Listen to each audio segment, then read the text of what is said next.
अस्सलामुअलैकुम नाज़रीन, आज मुल्तान के अंदर मूसलाधार बारिश देखने को मिली और काफ़ी तेज़ बारिश हुई, जिससे वहाँ पर नशीबी इलाके ज़ेर आब आ चुके हैं और सैलाबी सूरत हाल पैदा हो चुकी है मुल्तान के अंदर और हाई अलर्ट जारी कर दिया गया है। और मुल्तान के अंदर क्योंकि आपको पता है कि पहले भी सैलाब आया हुआ था, जिसकी वजह से वहाँ के लोगों को और परेशानी का सामना करना पड़ रहा है। जो सैलाब की वजह से अपने घर बार छोड़ के जानवर वानवर लेकर आए थे, वो अब रोड पर खड़े हैं, लेकिन आज की बारिश ने उनको फिर से परेशानी में मुब्तला कर दिया और बहुत ज़्यादा बारिश हुई है मुल्तान के अंदर आज।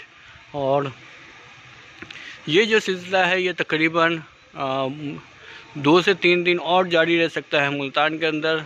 तो ये थी हमारी आज मुल्तान की अपडेट। आप लोगों को कैसी लगी कमेंट्स में ज़रूर बताएं। वीडियो को आगे ज़रूर शेयर करें। अपना ख्याल रखें।